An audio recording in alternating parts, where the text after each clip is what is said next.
ನೋಡುವ ಸ್ಪಷ್ಟವಾಗಿ ತಮಗೆ ಕೊಪ್ಪಳದಲ್ಲಿ ಹೇಳಿದ್ದೀನಿ, ಗಂಗಾವತಿಯಲ್ಲಿ, ಬೆಂಗಳೂರಲ್ಲಿ ಎಲ್ಲೇ ಹೇಳಿದ್ರು ಕೂಡ ಸೊ ನಾನು ಭಾರತೀಯ ಜನತಾ ಪಕ್ಷಕ್ಕೆ ಏನು ಇವಾಗ ವಿಲೀನ ಅನ್ನುವಂಥದ್ದು ಪ್ರಶ್ನೆ ಬರಲ್ಲ. ಯಾವುದೇ ಕಾರಣಕ್ಕೂ ಕೂಡ ನಾನು ಮೊದಲಿಂದ ಕೂಡ ಹೇಳ್ತಾ ಇದ್ದೇನೆ, ದೇಶದ ಜನರ ಒಂದು ಮೂಡ್ ಇವಾಗ ಏನಿದೆ ಅದರಂತೆ ಇವತ್ತು ಪ್ರಧಾನಮಂತ್ರಿ ಮೋದಿ ಅವರಿಗೆ ಸಹಕಾರ ಕೊಡೋ ವಿಚಾರದಲ್ಲಿ ನಾನು ಅಲಯನ್ಸ್ಗೆ ನಾನು ಸಿದ್ಧವಾಗಿದ್ದೇನೆ ವಿನಃ ಯಾವುದೇ ಕಾರಣಕ್ಕೂ ಕೂಡ ನಮ್ಮ ಕಲ್ಯಾಣ ರಾಜ್ಯ ಪ್ರಗತಿ ಪಕ್ಷ ವಿಲೀನ ಮಾಡುವುದಾಗಲಿ ಅಥವಾ ನಾನು ಬಿಜೆಪಿ ಪಕ್ಷಕ್ಕೆ ಸೇರ್ಪಡೆ ಆಗುವುದಾಗಲಿ ಎರಡೂ ಕೂಡ ಆಗೋದಿಲ್ಲ. ಆದ್ರೆ ಇನ್ನ ಆ ಸಿಚುವೇಶನ್ ಬರಲಿಲ್ಲ.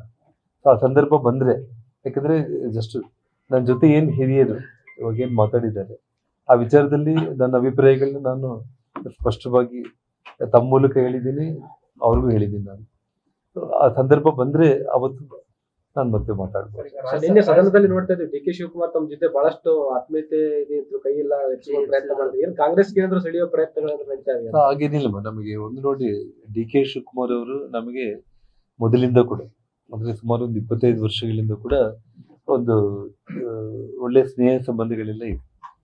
ಸೊ ಹಾಗಾಗಿ ಯಾವುದೇ ಕಾರಣಕ್ಕೂ ಕೂಡ ರಾಜಕೀಯದಲ್ಲಿ ನೀವು ಅಂಡರ್ಲೈನ್ ಮಾಡ್ಕೊಳ್ಳಿ, ನಾನು ಬಿಜೆಪಿ ಪಕ್ಷಕ್ಕಾಗ್ಲಿ ಅಥವಾ ಕಾಂಗ್ರೆಸ್ ಪಕ್ಷಕ್ಕಾಗ್ಲಿ ಯಾವುದೇ ಕಾರಣಕ್ಕೂ ಕೂಡ ನಾನು ಹೋಗ್ತೀನಿ ಅನ್ನೋದಾಗ್ಲಿ, ಡಿ ಕೆ ಶಿವಕುಮಾರ್ ಅವರು ರಾಜಕೀಯವಾಗಿ ಮಾತಾಡಿರುವಂತ ಒಂದು ವಿಚಾರಗಳು ಕಾಂಗ್ರೆಸ್ ಅನ್ನುವಂಥದ್ದು ಕನಸಲ್ಲೂ ಕೂಡ ನಿಮಗೆ ಕನಸು ಬಿದ್ರೆ ಕೂಡ ಅದು ಸುಳ್ಳು ಅಂತ ನೀವು ಬರೆದಿಟ್ಕೊಳ್ರಿ.